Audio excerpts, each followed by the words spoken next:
नमस्कार रसिक प्रेक्षक हो, आपली संस्कृती चॅनलवर तुम्हा सर्वांचे मनापासून स्वागत. अहंकार हा माणसाच्या विनाशाचे सर्वात मोठे कारण असतो, मग तो संपत्तीचा असो वा ज्ञानाचा. जेव्हा ज्ञानाचा गर्व डोक्यात शिरतो तेव्हा माणूस स्वतःलाच देव समजू लागतो. श्री गुरुचरित्रातील आजचा 25वा अध्याय अशाच दोन विद्यामदाने अंध झालेल्या ब्राह्मणांची कथा आहे. क्रूर यवन राजाकडून राजाश्रय मिळाल्यानंतर हे दोन ब्राह्मण संपूर्ण देशातील विद्वानांना हरवून जयपत्र मिळवण्याचा हट्ट धरतात. फिरत फिरत ते गाणगापुरात साक्षात श्री नृसिंह सरस्वती स्वामी महाराजांसमोर उभे ठाकतात आणि त्यांनाही वादाचे आव्हान देतात. साक्षात भगवंताच्या अवताराला आव्हान देणाऱ्या या उन्मत्त ब्राह्मणांचे पुढे काय झाले, श्री गुरूंनी त्यांचा अहंकार कसा मोडून काढला, चला जाणून घेऊया आजच्या भागात. अध्याय 25वा, ब्राह्मणांचा जयपत्राचा हट्ट. व्हिडिओ शेवटपर्यंत नक्की पहा. अध्याय 25वा, ब्राह्मणांचा जयपत्राचा हट्ट. श्री गणेशाय नमः. सिद्ध नामधारकाला म्हणाला, वत्सा, मी तुला श्री गुरूंची पुढील लीला सांगतो. 1. विदुरा नगरीचा यवन राजा क्रूर, प्राणी हिंसा करणारा आणि ब्राह्मण द्वेष्ट्या होता. तो राजसभेत ब्राह्मणांमध्ये वादविवाद घडवून आणायचा. विद्वान ब्राह्मणांना बोलवून मला वेदांचा अर्थ समजावून सांगा, मी तुम्हाला भरपूर द्रव्य देईन असे सांगायचा. त्यांच्यापैकी जे ज्ञानी असायचे ते आम्ही वेदज्ञ नाही असे म्हणून निघून जायचे, पण जे लोभी असायचे ते त्या दुष्टापुढे वेदपठण करायचे. मग यज्ञकांडाचा अर्थ ऐकून तो म्हणायचा, तुम्ही हिंदू दुसऱ्यांना दोष देता, तुमच्या यज्ञात पशुहत्या चालते, मग आम्ही पशुहिंसा केली तर काय बिघडले. ते ऐकून ब्राह्मण गप्पच बसत. असे असले तरी तो विद्वानांचा सन्मान करायचा. त्यामुळे वेदशास्त्रात पारंगत असलेले देशोदेशीचे अनेक ब्राह्मण द्रव्य लालसेने त्याच्याकडे जायचे.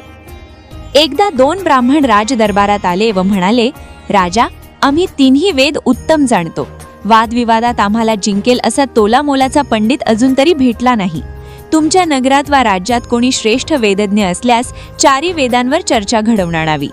तेव्हा राजाने नगरातील सर्व विद्वत जनांना तात्काळ पाचारण केले व म्हणाला, तुम्ही यांच्याशी चर्चा करा. जे जिंकतील त्यांना मी भरपूर बिदागी देईन.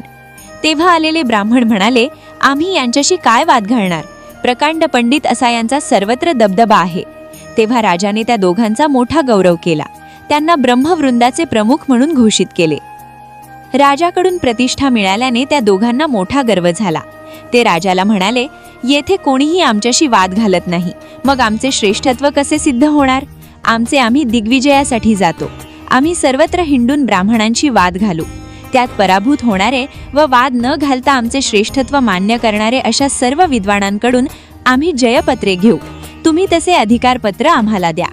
त्यांच्या विनंतीला मान देऊन राजाने तशा आशयाचे राजमुद्रित अधिकारपत्र त्यांना दिले.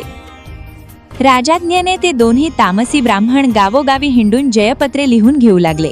फिरत फिरत ते दक्षिणेस भीमातीरी वसलेल्या कुमसी गावी आले. तेथे त्रिविक्रम भारतीचे नाव कळले. ते दोहेही त्याच्या भेटीस गेले व म्हणाले, तुम्ही स्वतःला त्रिवेदी म्हणिवता ना, मग आमच्याशी वाद घाला, नाही तर जयपत्र लिहून द्या. तेव्हा त्रिविक्रम भारती म्हणाला, मी अज्ञानी संन्यासी, भिक्षेवर जगतो. मी वेदज्ञ असतो तर राजाकडून मान मिळवून तुमच्यासारख्या ऐश्वर्यात आणि आरामात राहिलो असतो. तुम्ही खूप थोर आहात, मेरे संन्याशाशी काय वाद घालता. तेव्हा ब्राह्मणांना राग आला. त्यांनी आपल्याकडील जयपत्रे दाखविली व म्हणाले, त्रिविक्रम भारती, आम्ही थोरच आहोत. तुम्हाला वाद घालायचा नसेल तर जयपत्र लिहून द्या. त्यांनी ब्राह्मणांना खूप समजावले, पण ते ऐकेनात. त्रिविक्रम भारतीचा नाईलाज झाला. या ब्राह्मणांचा अपमान करणाऱ्या आणि ज्ञानमदाने उन्मत्त झालेल्या या ब्राह्मणांना धडा शिकवलाच पाहिजे असा विचार करून तो म्हणाला, द्विजवर्य, माझे गुरु नृसिंह सरस्वती सध्या गाणगापुरास आहेत. तुम्ही तेथे आलात तर मी त्यांच्या समोरच जयपत्र लिहून देईन. ते मान्य करून दोघेही मेन्यातून गाणगापुरास आले. त्रिविक्रम भारतीने श्री गुरूंना सर्व वृत्त सांगितले. तेव्हा श्री गुरु मंदस्मित करून त्या ब्राह्मणांना म्हणाले, अहो, आम्ही संन्यासी आहोत. आम्हाला वादविवादात जराही स्वारस्य नाही. आमच्याशी वाद घालून तुम्हाला काय मोठेपणा मिळणार. ब्राह्मण म्हणाले, जयपत्र मिळवणे ही आमची प्रतिष्ठा आहे. आम्ही 4ही वेद जाणतो. आमच्यासमोर महाविद्वारांची डाळ शिजली नाही. तेथे तुमच्यासारख्या संन्याशांची काय मिजाज. बऱ्या बोल्यांनी चर्चा करा, नाही तर हरलो असे लिहून द्या. श्री गुरु म्हणाले, द्विजवर्य, एवढा गर्व बरा नाही. गर्वाने भल्या भल्यांना किती दुःख संकटांना तोंड द्यावे लागले याचे पुराणात अनेक दाखले आहेत. अहो, वेद अनंत आहेत. ज्यांचा ब्रह्मादिकांना थांग लागत नाही तेथे आपली तुम्ही काय चर्चा करणार? तुम्ही स्वतःला चतुर्वेदी म्हणविता ना, मग वेदांताविषयी तुम्हाला काय माहिती आहे ते तरी कळू देत. त्यावर ब्राह्मण गर्वाने म्हणाले, आम्हाला तिन्ही वेदांची संहिता येते. नामधारका, ब्राह्मणांचे बोलणे ऐकून श्रीगुरूंनी त्यांना काय उत्तर दिले ते पुढे सांगतो, ऐक. तर रसिक हो, वेद हे अनंत आहेत. साक्षात ब्रह्मदेवालाही ज्यांचा अंत लागला नाही त्या वेदांचा आपल्याला अभिमान कसा असू शकतो? हाच मोलाचा उपदेश श्रीगुरूंनी या अध्यायातून आपल्याला दिला आहे. पुढे या गर्विष्ठ ब्राह्मणांची काय अवस्था झाली हे आपण पुढील भागात पाहणारच आहोत. तुम्हाला श्री गुरुचरित्राची ही अमृतवाणी कशी वाटली हे आम्हाला कमेंट करून नक्की सांगा. जर हा व्हिडिओ आवडला असेल तर याला लाईक करा आणि आपल्या मित्रपरिवारासोबत नक्की शेअर करा. आपल्या हिंदू धर्मातील अशाच अनमोल कथा आणि आध्यात्मिक ज्ञान जाणून घेण्यासाठी तुमच्या लाडकीशा आपली संस्कृती चॅनलला आजच सबस्क्राईब करा आणि बेल आयकॉन दाबायला विसरू नका. भेटूया पुढील भागात. तोपर्यंत श्री गुरुदेव दत्त.